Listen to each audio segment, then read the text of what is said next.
Kalau belum subscribe juga segera ya, supaya kita bisa terus mengikuti channel ini dan sehingga channel ini bisa jadi berkat dalam hidupmu. Saya merasakan tadi Roh Kudus seperti berkata, beritahu mereka bahwa Tuhan sudah mengampuni dosa mereka. Tuhan sudah mengampuni dosa kita. Jadi jangan down lagi, gak usah hidup dalam penyesalan. Udah jangan tertuduh. Ayo maju. Tuhan hendak melakukan sesuatu yang baru. Belumkah engkau mengetahuinya? Dia hendak membuat jalan di tengah padang gurun. Dia akan menjadikan padang belantara mata air yang luar biasa. Sebab Tuhan belum selesai sama kita. Jadi jangan kecewa. Juga jangan kecewa sama diri sendiri. Tuhan belum selesai dengan Anda. God is not finished with you. Tuhan mengasihi Anda. Dia masih punya rencana. Pejunan itu akan membuat suatu bejana yang lain. Yang menurut pandangannya sama baiknya. Jikalau tanah liat itu di tangannya pecah atau rusak di dalam tangan pejunan. Seperti hidup Anda seolah-olah apa yang Anda rencanakan itu bukan hanya nggak jadi. Aduh kok jadi begini. You have Jesus, you see. Anda masih punya Yesus. Selama ada Yesus ada pengharapan. Nggak ada Yesus nggak ada pengharapan. Jadi kalau siapa yang punya Yesus tidak boleh putus pengharapan. Tuhan hendak memulihkan masa depan kita. Saya kasih judul firman yang saya mau bagikan, bagaimana Tuhan memulihkan tahun-tahun yang hilang. Betul, bagaimana Tuhan memulihkan tahun-tahun yang hilang. Itu loh tahun-tahun yang hilang dimakan belalang. Kita buka bersama-sama di Mazmur pasal 126. Judul di Alkitab Indonesia kita adalah pengharapan di tengah-tengah penderitaan.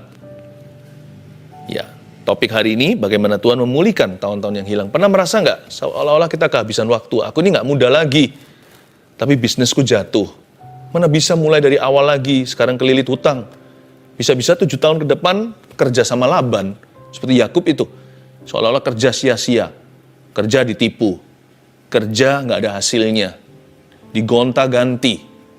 Yang namanya gaji atau salary. Tapi Yakub karena dia cinta sama Rahel yang dia kejar waktu itu, berapa tahun seolah-olah berapa hari. Kita juga bisa merasa yang sama asal hati kita dipenuhi kasih Tuhan. Nanti ya waktu-waktu ke depan terasa begitu gampang dilalui. Bukan berarti hidup kita mudah. Tapi karena ada Yesus di tengah-tengah kita, ada kasih Tuhan memerintah. Nanti tidak akan terasa kok. Kalau Tuhan memulihkan keadaan kita seperti orang yang bermimpi. Kita akan tertawa, kita hampir-hampir nggak berani percaya. Kok bisa ya Tuhan pulihkan saya? Itu janji Tuhan bagi kita semua. Tahun-tahun yang hilang dimakan belalang, Tuhan bisa kembalikan semuanya. Meskipun nggak pakai mesin waktu. Waktu yang sudah berlalu ya sudah berlalu. What can you do? Lewat ya lewat. Udah hangus kan tahun-tahun ke belakang? Betul, tapi tahun-tahun di depan belum hangus sama sekali. Hari-hari ke depan belum dijalani. Tahu nggak? 1000 tahun sama dengan 1 hari. Tuhan bisa pulihkan dalam 1 bulan apa yang hilangnya tahunan. Kalau Tuhan bekerja, mulut kita akan penuh dengan tawa. Kita baca dulu aja ya. Pengharapan di tengah-tengah penderitaan, nyanyian ziarah. Ketika Tuhan memulihkan keadaan Sion, keadaan kita seperti orang-orang yang bermimpi. Pada waktu itu mulut kita penuh dengan tertawa dan lidah kita dengan sorak-sorai. Pada waktu itu berkatalah orang di antara bangsa-bangsa, Tuhan telah melakukan perkara besar kepada orang-orang ini. Tuhan telah melakukan perkara besar kepada kita, maka kita bersuka cita. Pulihkanlah keadaan kami ya Tuhan, seperti memulihkan batang air kering di tanah Negeb. Orang-orang yang menabur dengan mencucurkan air mata akan menuai dengan bersorak-sorai. Orang yang berjalan maju dengan menangis sambil menabur benih, pasti pulang dengan sorak-sorai sambil membawa berkas-berkasnya. Katakan amin untuk hidupmu. Amin ya. Dimulai dengan kata nyanyian ziarah. Siapa penulis Mazmur 126? Tiada lain adalah Imam Esra. Ya, yang tulis kitab Esra di Perjanjian Lama, Esra Nehemia itu, ini Esra itu. Esra ini adalah seorang yang kembali dari tanah buangan. Karena bangsa Israel sudah diasingkan di Babilonia selama 70 tahun. Nggak tanggung-tanggung udah berapa generasi tuh. Mereka bukan imigrasi. Dulu kala perang, diangkut semua ke sana. Tentunya sebagian daripada rakyat itu mati. Tetapi semua bangsa Israel diangkut ke pembuangan. Anda tahu kan ceritanya? Daniel, Sadrak, Mesak, Abednego itu adalah generasi awal-awal yang diangkut ke pembuangan. Nah kalau Esra adalah generasi akhir-akhir, di akhir pembuangan. Di akhir 70 tahun itu mereka pulang. diizinkan oleh raja asing yang digerakkan hatinya oleh Tuhan, biarkan orang Yahudi mudik kembali ke kampung halaman untuk membangun kembali Israel, untuk membangun tanah perjanjian. Dan Esra pulang untuk membangun bait suci, lalu Nehemia membangun temboknya. Ini Esra yang sama. Jadi Anda ngerti ya sekarang ya, sebelum kita baca lebih lanjut, pengharapan di tengah-tengah penderitaan orang Israel udah lama sengsara. Kalau Anda sudah terbuang 70 tahun, udah nggak ada harapan untuk keluar. Jikalau kondisi Anda nggak berubah selama berabad-abad, lama-lama Anda biasa. Makanya itu ketika Tuhan memulihkan keadaan Sion, keadaan kita seperti orang-orang yang bermimpi. Karena mereka tidak berani membayangkan suatu hari mereka akan keluar dari sana, kembali ke rumah. Bayangkan kalau orang di penjara 70 tahun aja. Mana ada harapan untuk keluar? Itu sama dengan penjara seumur hidup. Udah sampai mati di situ. Jikalau Anda sudah lama di dalam masalah Anda, rasanya sudah habis pupus semua pengharapan. Untuk keluar dari masalah ini nggak masuk akal. Udahlah, terima saja keadaan. Mereka nggak berani beriman sama Tuhan. Udah nggak berani bayangkan, mimpi aja nggak berani kok, apalagi mendoakan. Tiba-tiba Tuhan pulihkan, begitu aja. Keadaan kita seperti orang yang bermimpi. Tuhan loh mengembalikan atau menebus the lost years, tahun-tahun yang hilang. Mereka waktu itu terjadinya demikian mendadak, tanpa persiapan. Begitu loh kalau Tuhan memulihkan. Tuhan kalau memulihkan tuh nggak perlu minta izin sama manusia. Bahkan tidak ada prosesinya. Allah kalau memulihkan seseorang itu, jikalau Tuhan yang bekerja, bukan hanya tidak masuk akal, Anda waktu mengalaminya, serasa tidak percaya seperti ingin mencubit tangan sendiri. Dan berkata, apakah aku bermimpi ya? Berkat mimpi kali ya itu masih ada. Saya ajak Anda berharap, tapi Pastor Philip saya takut kecewa lagi. Udahlah, berharap saja. Pengharapan tidak mengecewakan. Tapi kalau nanti ternyata nggak seperti ekspektasi gimana? Udahlah, izinkan saya membangkitkan iman Anda. Berkat mimpi kali ya itu masih ada. Dan itu menunggumu di depan sana. Ayo percaya. Bangkit lagi. Sekalipun sudah merasa diri tua, udah merasa diri terlambat, tahu nggak? Di dalam kamus Allah dan kamus orang percaya tidak ada kata telat. Tidak ada di kamus kita kata terlambat. Pada waktu itu ayat 2, mulut kita penuh dengan tertawa dan lidah kita dengan sorak-sorai. Waktu Tuhan pulihkan ya. Pada waktu itu. Berarti belum dong ini.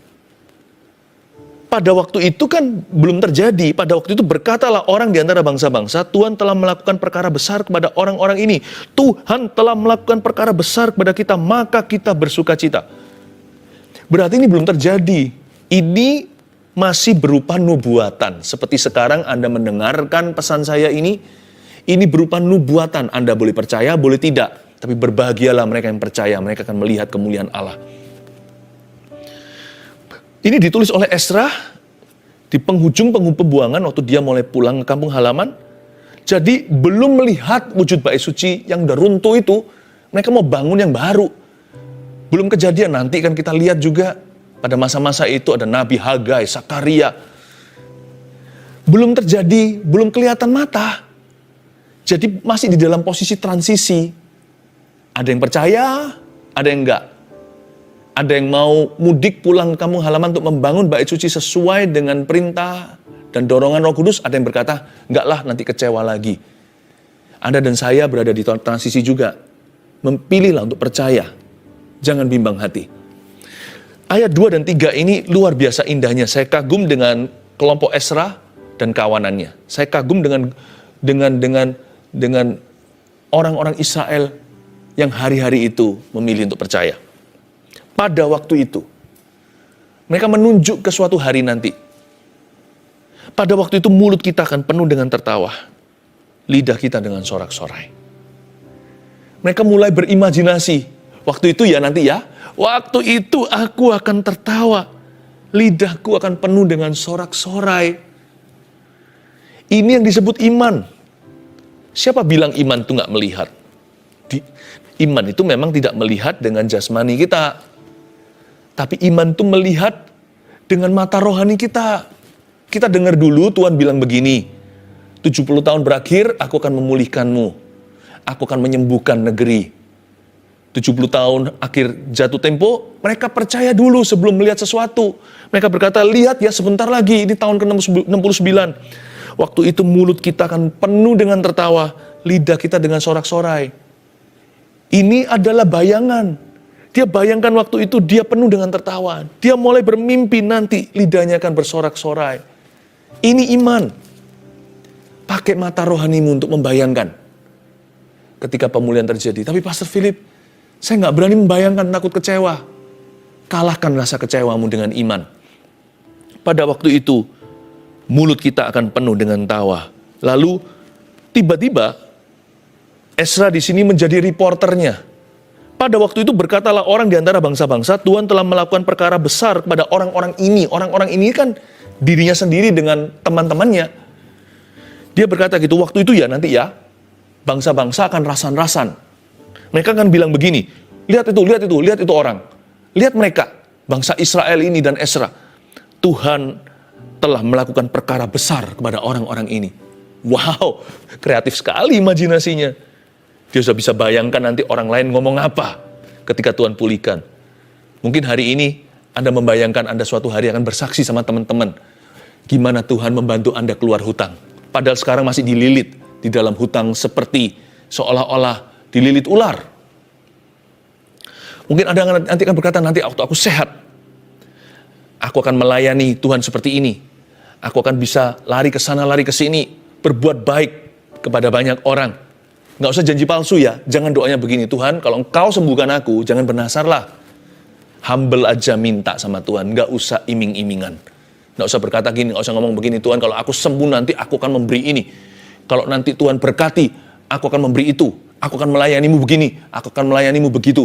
Udahlah, kalau minta sama Tuhan tuh yang rendah hati aja, bilang Tuhan aku butuh ini. Aku percaya pada janjimu. Aku minta dengan iman dan rendah hati di dalam nama Tuhan Yesus. Begitu aja. Tapi boleh Anda bayangkan, karena Anda tidak sedang menyogok atau menyuap Tuhan. Tapi mata iman, bayangkan, waktu Anda kembali sehat, Anda akan melayani Tuhan di gereja. Waktu Anda sudah sehat, Anda bisa jalan-jalan dengan keluarga. Bayangkan, itu mata iman. Sebab Esra dan kawan-kawan juga membayangkan di ayat 2 dan 3. Pada waktu itu ya, mulutku akan penuh dengan tawa, lidahku akan penuh dengan sorak-sorai. Waktu itu bahkan, bangsa-bangsa akan berkata begini tentang kami. Tuhan ya, Tuhan loh yang melakukan perkara besar kepada orang-orang ini. Wah, mereka udah berbesar hati, udah berbunga-bunga jiwa. Padahal belum terjadi.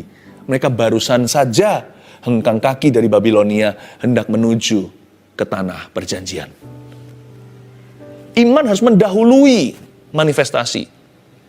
Iman harus mendahului reality. Bahkan imanlah yang mencipta realita. Iman adalah dasar dari segala sesuatu yang kita harapkan. Ibrani pasal 11. Apa yang Anda harapkan? Dasarnya itu iman. Mata iman harus melihatnya dulu. If you can see it in your faith, if you can see it in God's word, kalau Anda bisa melihatnya dalam imanmu, kalau Anda bisa melihatnya dalam firman, Anda akan melihatnya dalam realita. Ini bukan berarti kita beriman pada iman loh ya. Ayo aku beriman, kasih mobil mewah, lalu celing mobil mewah di depan. Itu iman yang tidak berfondasi, tidak berlandaskan, tidak punya dasaran. Iman adalah dasar dari segala sesuatu yang kita harapkan. Segala sesuatu yang kita harapkan haruslah dari firman, bukanlah dari angan-angan. Dan Tuhan bilang apa tentang kondisimu? Roh Kudus bilang apa tentang keadaanmu? Tentang masa depanmu, bukankah Tuhan yang berfirman bahwa aku Tuhan tidak punya rancangan celaka, tapi aku punya rancangan damai sejahtera. Bahkan memberimu masa depan penuh pengharapan. Itu firman, itu bukan angan-angan. Itu tertulis di dalam Alkitab. Itu ada di kitab nabi-nabi. Anda klaim itu sekalipun semua feeling Anda menentang dan berkata, mana katanya gak ada rancangan celaka, kenapa aku ngalami musibah? Kenapa aku ngalami celaka? Itu kan menurut perasaan Anda. Tapi kan Tuhan belum selesai seperti saya katakan tadi. Tuhan bekerja sama dalam segala perkara. Bahkan kalau terjadi sesuatu yang buruk pun gak selalu itu benar-benar kita, gak selalu karena nasib loh ya. Ada kalanya kita mengalami sesuatu karena ulah kita sendiri. Jadi jangan cepat-cepat tuding jari, lalu tuduh sorga. Seringkali kita harus introspeksi dan evaluasi. Tapi ya sudahlah, ngapain sih terus-terus feeling guilty? Buat apa tertuduh dibawa kemana-mana? Taruhlah, lupakan yang lalu, mengarah pada tujuan. Sekarang bereskan hidupmu dengan Tuhan. Lalu mulailah mulutmu mengakui iman. Mata kita mulai membayangkan janji Tuhan digenapi di dalam hidup kita. Mulut kita akan penuh dengan tawa. Lidah kita dengan sorak-sorai. Tuhan telah melakukan perkara yang besar kepada kita. Pulihkanlah keadaan kami, ayat 4, ya Tuhan, seperti memulihkan batang air kering di tanah Negeb. Bagi Tuhan ada yang mustahil loh. Doa ayat 4 ini, orang berkata doa sudah basi. 70 tahun tiap tahun, apalagi tahun-tahun awal waktu mereka di pembuangan, mereka berteriak-teriak, seru-seru sama Tuhan. Pulihkan, pulihkan. Nggak ada jawaban. Ayat 4 ini penuh kekaguman. Seorang Ezra, ya, masih bisa berseru mewakili bangsa Israel yang dia pimpin. Pulihkan keadaan kami ya Tuhan, seperti memulihkan batang air kering di tanah Negeb.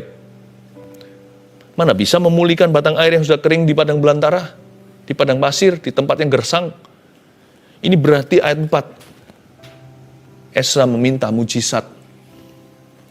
Pulihkan kami ya Tuhan.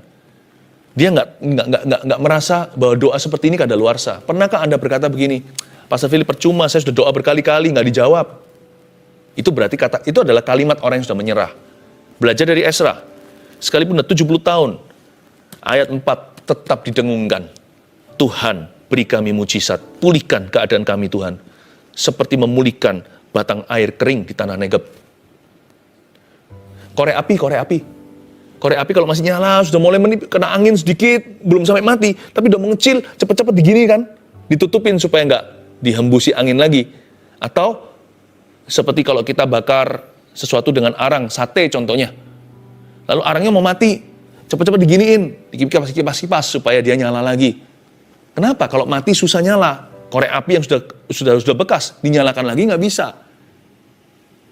Tanah batang air yang sudah kering di tanah Negeb udah nggak bisa pulih. Ini permintaan nggak masuk akal. Ini meminta mujizat. Ini meminta penciptaan, meminta sesuatu yang baru, bukan dari yang bekas. Sebab korek api yang sudah bekas tinggal dibuang ke sampah, nggak bisa dipakai lagi.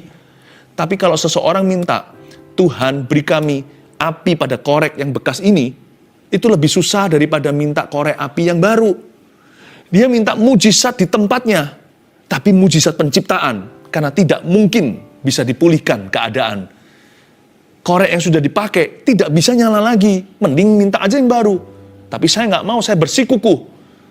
Saya tetap berpegang teguh, nggak bisa, akan dipulihkan di tempatnya. Korek yang sama yang saya pakai ini, nyalakan api lagi. Itu double mujizat, lebih gampang minta yang baru. Dia minta tetap di korek yang sama. Di korek yang lama, api yang baru. Itu permintaan yang lebih sulit, lebih sukar. Itu yang Ezra minta. Aku mau mendirikan bait suci di tempat reruntuhannya. Dia nggak cari lokasi baru, yang lebih ramah, yang jauh dari musuh. No, right there. Di mana aku jatuh, Tuhan bangkitkan aku. Ini permintaan yang agak sedikit berani, atau terkesan berlebihan. Tapi bagi Tuhan, tak ada yang mustahil. Tuhan siap terima tantangan. Seperti Petrus berkata, kalau itu engkau suruh aku jalan di atas air. Gara-gara Petrus seorang diri yang minta begitu, ya dia seorang saja dari antara 12 muridnya yang berjalan di atas air, yang lainnya hanya bengong di dalam perahu. Yang masuk sejarah hanya Petrus saja. Beranikah Anda meminta sesuatu yang berlebihan? Kalau itu dalam firman, mintalah, it's yours. Minta sama Tuhan jangan setengah-setengah. Kalau beriman itu jangan tanggung. Ask for your miracle today. Minta sebuah mujizat dari Tuhan. Boleh nggak? Kalau nggak boleh, mendingan kita potong aja semua halaman yang menjanjikan mujizat. Alkitab kita tinggal tipis. Karena Tuhan masih melakukan mujizat, Tuhan masih menyembuhkan. Tuhan masih menciptakan, mengubah air menjadi anggur. Tuhan masih membangkitkan orang mati.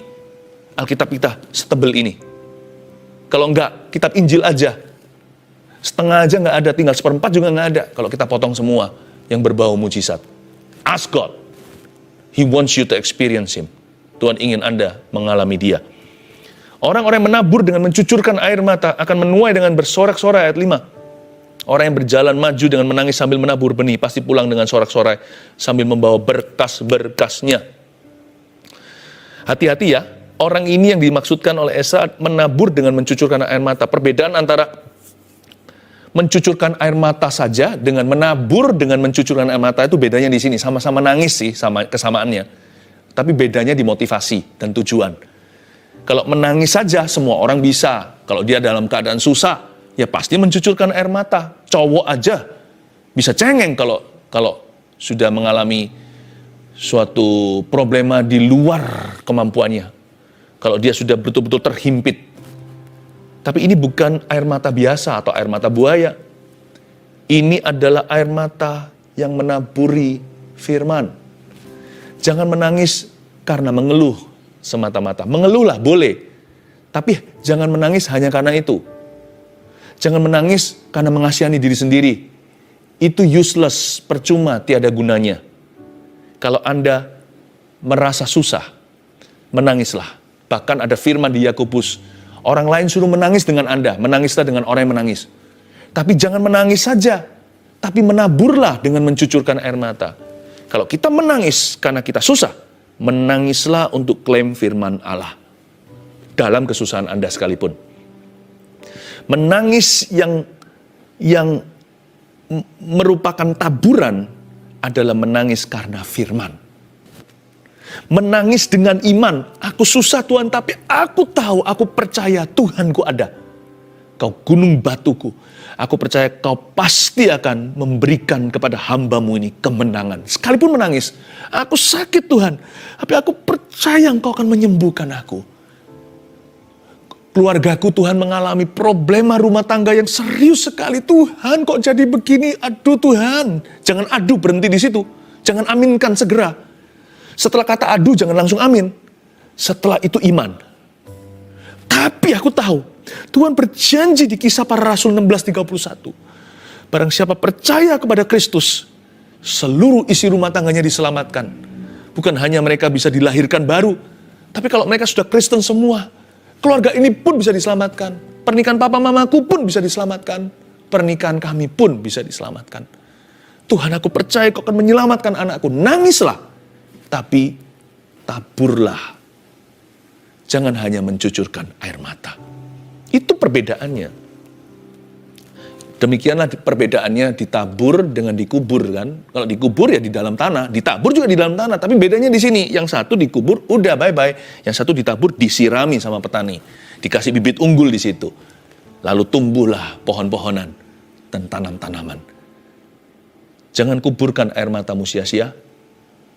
Kalau menangis dalam hadirat Allah, pastikan untuk menabur firman dan iman di dalamnya. Tapi kalau menuai, jangan menangis terus. Lama-lama bengkak tuh mata, nanti ada kantung hitamnya di bawahnya. Yang disebut membawa berkas-berkasnya menuai dengan sorak-sorai. Alat tuaian itu bukanlah air mata ya. Ada satu titik Anda harus berkata pada diri sendiri, cukup aku menangis. Udah, ini waktunya menuai. Ada saatnya seperti Esra berkata, pada waktu itu mulut kita akan penuh dengan tawa, lidah kita dengan sorak-sorai. Waktu itu berkatalah orang di antara bangsa-bangsa, Tuhan melakukan perkara besar kepada kami. Tuhan telah melakukan perkara besar kepada kita. Mari kita bersukacita. Ada satu waktu Anda harus dengan iman berkata, enough already. Don't cry for me Argentina. Jangan menangis untuk aku lagi, dan aku tidak mau menangis lagi. Aku akan mengakui dengan mulutku, imanku. Aku akan berkata, Tuhan akan memenuhi lidahku dengan sorak-sorai. Tuhan akan membuat aku tertawa. Ada waktunya kita tinggal sorak-sorai, sekalipun kita belum melihat jawaban doa. Beriman dulu dengan sukacita, maka itu akan menjadi milikmu. Bukankah firman berkata begini, Yesus ajarkan, kalau kamu berdoa jangan bimbang, percayalah apa yang kau katakan akan terjadi. Kalau Anda percaya, jangan menangis lagi. Kalau Anda percaya, waktunya berkata, yes, amin, haleluya. Ini saatnya aku menerima. Tuhan, terima kasih. Sudah waktunya angkat tangan dan bersyukur. Naikkan lagu-lagu yang mengangkat imanmu dan berkata, aku percaya. Lagu-lagu yang mendengungkan kalimat seperti ini, aku bersyukur kepadamu. Aku bergembira karena Tuhan. Padahal hidupnya belum mengalami perubahan. Ada satu titik kilometer tertentu, Anda menengadah kepala dan berkata, I believe by faith I have received. Aku percaya dengan iman. Aku telah menerimanya dari Tuhan. Tuhan, thank you. Nah, itu alat menuai. Kalau nangis terus kan nabur melulu. Kapan nuainya tuh?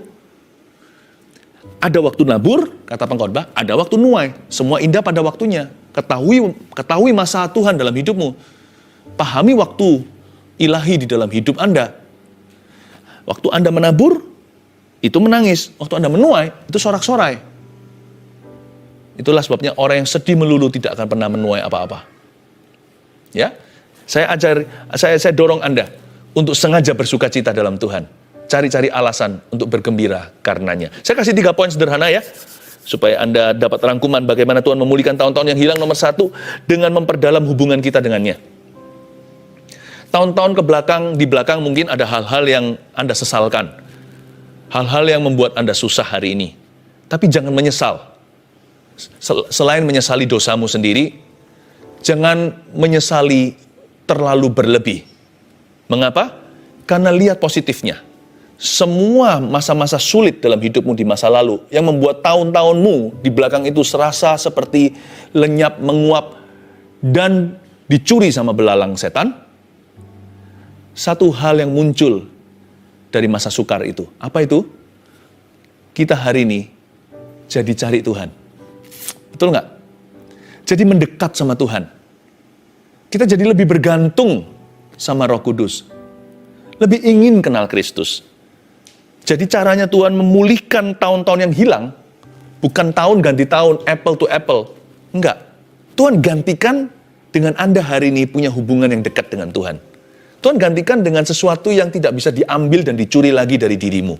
Forever and ever. Sebab siapa punya Yesus, dia punya segala sesuatu. Itu kekekalan, saudaraku.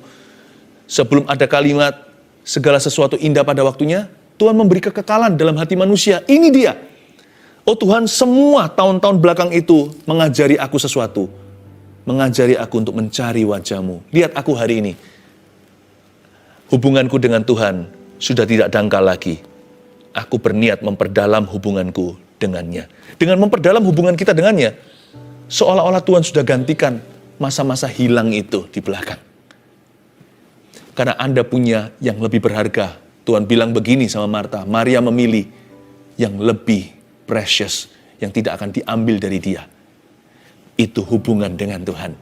Dengan memperdalam hubungan kita dengannya, seperti tertebus semua waktu yang hilang di belakang. 2, dengan mengubahkan kerugian sementara kita menjadi faedah untuk waktu yang lama. Iya, 1-2 hal terjadi. Bukan hanya 1-2, mungkin bertubi-tubi. Tapi itu semua mengajari kita apa? Minimal faedah untuk waktu yang lama itu apa? Karakter nomor 1, ya kan? Itu menerpa kita. Itu betul-betul membentuk kita menjadi semakin seperti Kristus. Jadi orang lebih sabar. Jadi orang lebih hati-hati, lebih bijaksana, kurang serakah. Tidak seperti dulu, greedy sekali. Kita perlu menatap beberapa tembok dulu. Perlu tertabrak beberapa gajah. Setelah itu kita belajar untuk berserah. Lihat itu. Dia mengubahkan kerugian di belakang kita. Kerugian sementara, materi misalnya, menjadi faedah. Dan faedah untuk waktu yang lama loh. Salah satunya daripada faedah itu adalah ilmu. Karena itu karena gara-gara apa yang terjadi dulu, Anda lebih hati-hati lihat orang. Sekali tertipu, Anda nggak mudah ditipu lagi seumur hidupmu. Bukankah itu permanen? Ya anggaplah di belakang itu biaya kuliah. Mungkin bukan materi, mungkin kesehatan. Ada orang tertentu sempat di ring jantungnya atau dioperasi. Tapi setelah itu lifestyle-nya jadi sehat. Salah satu hal yang bagus melalui pandemi ini berkat terselubung adalah kita semua jadi menjaga kesehatan kita. Olahraga, berjemur di jam yang tepat, di bawah matahari, minum vitamin, tidur yang cukup.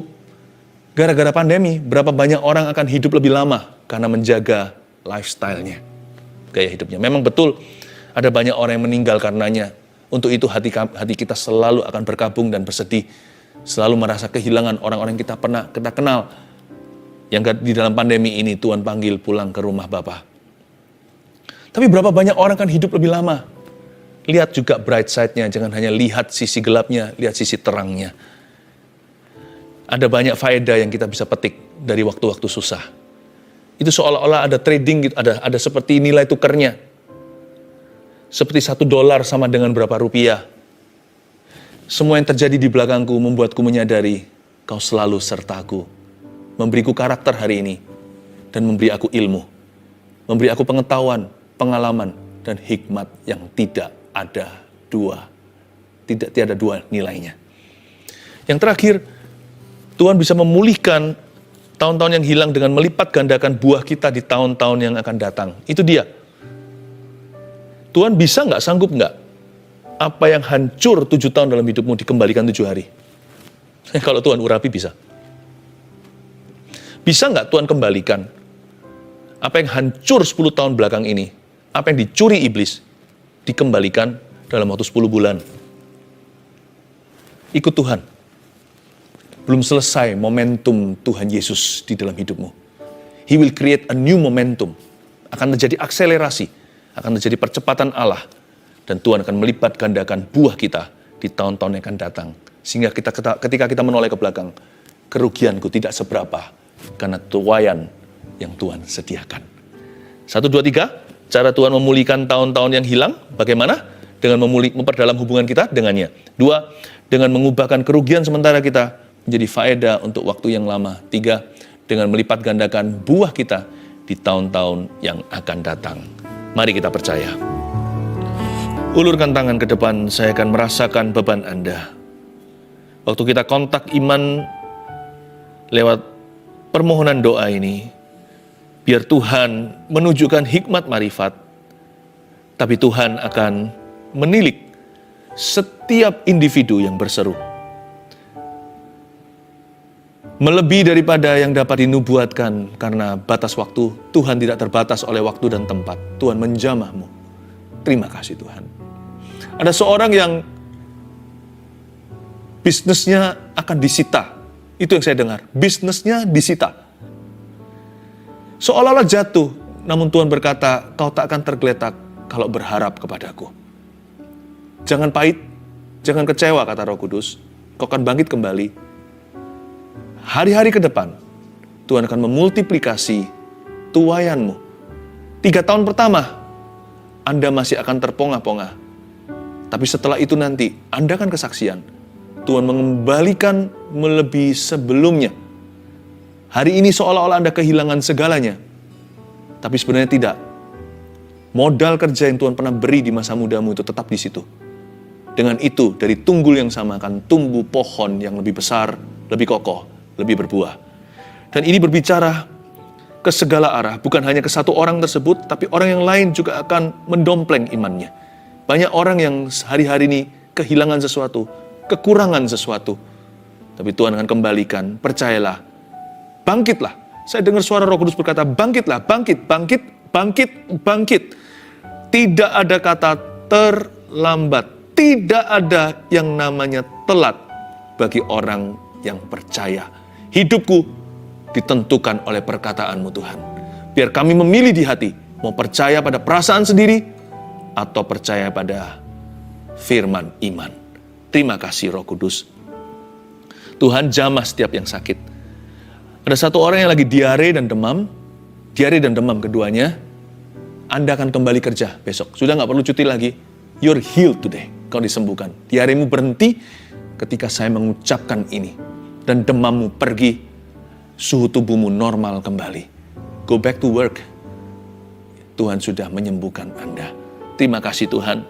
Ada sebuah benjolan di leher kanan seseorang, dan juga di pinggulnya ada benjolan. Ada 2 benjolan, di leher kanan dan di pinggulnya. Di dalam nama Yesus aku tengking tumor itu, aku perintahkan untuk pergi di dalam nama Yesus, kering sampai ke akar-akarnya.